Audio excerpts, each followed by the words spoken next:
Hey guys, welcome back to Crypto Mainstream. So I hope everyone's staying safe and staying inside during this whole COVID-19 lockdown. I apologize in advance for this nasty little facial hair thing I got. I got this little like Andrew Luck neck beard going on that's pretty gross.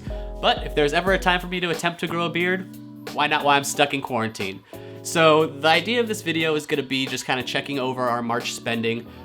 This is kind of a tail end of our February challenge where we were going to track everything. So March was the month where we put everything into place, and now we're going to see how we did. So let's get started. All right, guys, so let's get into the numbers. So in February, where we tracked our spending, the spend was $7,700, which I said 1,000 times in that last video was very eye-opening to me, because it was. I would have never guessed that's how much I was spending, but that's why we keep track.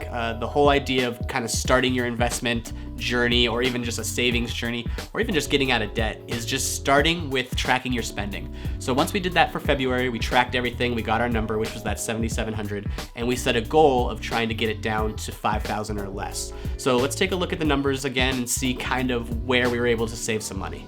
Okay, so right out the gate, we knew food and entertainment was kind of our big ticket item last month. We spent $3,700 just on food and entertainment. So we knew that we were gonna be able to get it down. I actually didn't know how much I was gonna be able to get it down, but we were able to get it down to $1,145, which was a savings of $2,555. So that was awesome. That was over $2,000 of extra money that I just have saved in my bank account that I can now invest in crypto in the stock market or any other investment I choose to like put that money into. Yes, because we're on lockdown, that had a big part to play. In the first couple weeks though, I was doing really good. I know I mentioned in the last video that I was gonna cancel my food subscription, my delivery service, so I did that. So all my meals for the first 2 weeks, and of course now that we've been locked down, I've been making all my food at home and just going to the grocery store every couple weeks and just getting everything I need and doing a lot of meal prep. So that was a huge money saver just by going from eating out for all my meals to eating in and making my own. So that was a big saver.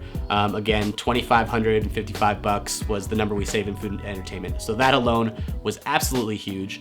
The next one was my car. I'm not sure if you remember in the last video, but I had to spend a lot of extra cash, which I was talking about the emergency fund and having some extra cash lying around for when these things kind of happen, because you never know when something like that's gonna happen. And it happened to me last month during the February challenge spend, and we ended up spending $1,160 on the car. That was like the brakes and the tires and everything that I got into last time. But this time all I had to do was spend gas. So I spent $164 on gas. Again, COVID kind of coming into play here because I didn't have to go to work. I'm working remote now, so no to and froms, no commuting. So the 164 was, I think I filled up my gas tank twice. One at the beginning of the month, and then one about 2 weeks later. And we saved $996 on the car category. So far so good. We're getting down way below where our goal was, so that's fantastic. All right, the next category was miscellaneous. So miscellaneous was $572 in the month of February. In March, when we tried to pull back a little bit, it was $267 for a savings of $305. Not a ton, but you know, that's a couple stocks if you want to buy it. That's a little part of crypto, maybe some altcoins if you want to get into it. So savings is savings, and we love all of that. A big part there was just going into what I actually needed and things that were essential, like my toothbrush or toothpaste and things like that, as opposed to me just going into Target and getting lost in the labyrinth that is Target and coming out with a bunch of stuff I don't need. So $305 of savings there, which was fantastic. And then lastly was our bills. So the bills were kind of what they always are. You know, I'm gonna pay my rent, that's not changing. I have all my insurance, my cell phone, you know, everything like that. But I was able to call Progressive, who they have both my auto insurance policies. They have my car insurance, and they also have the insurance for my motorcycle. So I was able to call them, and they were able to actually save me $22 just by changing my plan around a little bit. So it was the spend for everything on the bills and kind of the essentials that are must-pays were $2,268. Now it's $2,246, so we saved $22 there, which is cool because that was a category that we didn't think we were gonna save anything on. So after all is said and done, we spent $7,700 in the month of February. We tried to implement, you know, just kind of some better techniques in spending and really making sure you're not overspending places you don't need to. And in the month of March, we ended up saving $3,878, which is absolutely insane.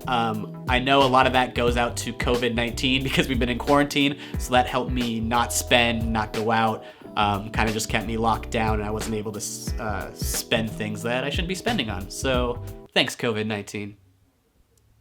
So we ended up having a goal of the 2,700 to save. We totally surpassed that. We almost hit 4,000 in savings, which to me is awesome. That is just so much I could invest in crypto and in the stock market, so much extra money that I never had. And all it took was me just kind of grinding a little bit, and kind of buckling down and not doing the unnecessary spend. So great month, we hit our goal. Hopefully you guys could do the same. And now we're gonna kind of talk about we're gonna switch gears a little bit here.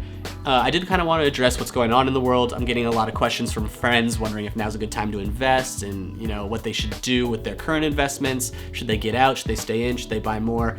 Just a lot of uncertainty. So let's jump into it a little bit. I know this COVID-19 thing is absolutely crazy. We're all stuck in our houses. We're all in lockdown. A lot of us aren't working right now. Some people like me were working from home. Just everything's kind of up in the air and it's very different and it's unsettling. And when stuff like that happens in the world, it brings a lot of fear and uncertainty into the markets. So obviously we saw one of the worst crashes in the stock market that we've ever seen, at least in my life. And this could be leading to one of the longest recessions I've ever seen. So there's a lot of it's very scary on that aspect. And when it comes to investing, when you see things like this happen, it makes it hard for you to want to put money into something because you don't know how much worse it's gonna get. And it's hard to see the light at the end of the tunnel, or the light at the end of the tunnel, and how much better it could be. So one thing we've talked about in the past is dollar cost averaging. I'm continuing to do that because right now I see all these prices in crypto, in the stock market, everywhere that I invest. They're all discounted prices to me. So I feel like I'm getting a steal. So right now I'm actually trying to grab as much as I can because the optimistic investor in me doesn't know, you don't know anything, but I think that it's going to bounce back. Only time will tell, but we're not going to be here forever. So you got to kind of look at the long-term goals, stick to your guns, and just kind of keep on doing what we've been doing. If we've been buying Bitcoin prices at 9,000, right now when I see them at 6, that's a steal for me. So I'm trying to get as much in as I can. Luckily, we had a great month of savings last month, and I'm using all that to invest back into the market because, again, I think these prices are fantastic, and I think we're going to get out of this in the long run. One thing to look at is, yes, the stock market tanked, crypto tanked, but if you look at how things are already bouncing back this early in the stages, I've really only been locked down for about 3 weeks, and 3 weeks ago it was the worst I've ever seen. 2 weeks ago was pretty bad, and now already everything's bouncing back. Bitcoin went down to 4,700 at one point, and now it's already back to pushing 7. So things are rebounding. Gold's going through the roof right now, so things are coming back. Yes, we don't know how long this is going to last and what's going on, and it's really scary to try to invest more cash when you don't know how much is coming in, especially if COVID's affected your work. Maybe you got laid off, maybe reduced hours, or for someone like me who's very commission based, you're losing a lot of candidates or clients aren't really hiring. All sorts of things happen, but we've got some things that could help, and we've got some advice to give, even though none of this is financial advice. So I was very fortunate to have a very, very, very proactive girl who works in our HR department, who's really kind of on the ball with what's going on with kind of what the government's offering, some kind of debt relief stuff, things to just kind of help people that may be directly affected by COVID-19 and what's kind of going on. Yes, this doesn't really relate to investing, but we do talk a lot about personal finance, and I just thought this was a good read that I read that might be beneficial to someone. In some other videos, we always talk about, before they're gonna start investing, the first things you should do is get out of debt entirely, because the interest rates on credit cards and things like that are absolutely going to wreck you over time, and that's just lost money that if you could handle and deal with those things first and get that all kind of contained, then it's much easier for you to start saving. I know there's that mindset that's once you want to invest now, but there's steps you need to take. And one thing that my coworker sent me was kind of what the government is offering in terms of credit cards. So if you are someone who's out there who wants to invest, but you still have some credit card debt, now's a really good time where you can kind of take advantage of some things that some cards are offering. Not all cards and not all, if you have loans and stuff like that, they're not offering the same things, but I highly recommend calling anyone that you are in debt to, whether it's a student loan, whether you have an unpaid credit card or something like that, because right now the government is offering through these credit cards all sorts of deferment programs. Some are even taking interest off the table where you could, defer your payments for another 3 months. You're not going to get hit. It's not going to do any damage to your credit score, your credit report. They're just going to push your payment dates off for another 3 months. So it gives you some time to kind of collect some more money, not have as much bills going on in this kind of crisis that we're going through. So that's like one really good tool. So I would say definitely reach out and see like what kind of offers you can get, because there are some really cool things going on that might help you when things are kind of nasty like they are right now. So see what cards you have, see what loans you have, give them a call. If you say to them, if you just tell them exactly, I've been directly affected by COVID-19, they will tell you exactly what they offer. And some things might be beneficial to you, some might not. All right, so even though these credit cards are offering a lot of like relief programs and help for anyone affected with COVID-19, you really got to read the fine print, because not all these are entirely beneficial. I have a friend who's actually going through this process right now. They were in the service industry, which is taking a huge hit right now. So I've been kind of working with him, trying to see like what kind of things the government offers to kind of help. Yes, we have the stimulus package thing getting sent out, which is $1,200, but that's absolutely nothing. I think that's a slap in the face, but we'll take what we can get. Unemployment's actually doing a little bit better than I thought they would. So there are some things that the government is implementing to help with people being affected. However, if you want to take a little bit of a lead and kind of really tackle this on your own, all these things that credit cards are offering could be pretty helpful if they're doing it the right way, I guess you could say. So here's an example of kind of one that I would take advantage of and one I wouldn't take advantage of. So yes, some of these credit cards are letting you do deferred payments where you don't have to pay anything for 3 months. It's not gonna hurt your credit score. You're not gonna get dinged or anything.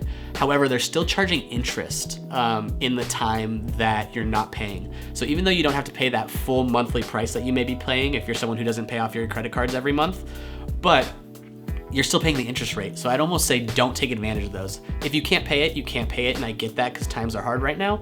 But if you can pay off your minimum payments, do that. Don't do the deferred program, because you're still gonna be getting charged interest over time, and then all of a sudden you're gonna come back, your credit card bill is gonna be higher than it was when you started. So I don't really like that. However, if you call some of your credit card companies and they do offer, lower interest rates, or if they can defer your payments without you having to pay interest on your charges, those are great. So I'd say just call, take the initiative, go out there and see if there's anything you could do. You might be helping yourself a lot in the long run. All right, so we'll see you next time. We're out.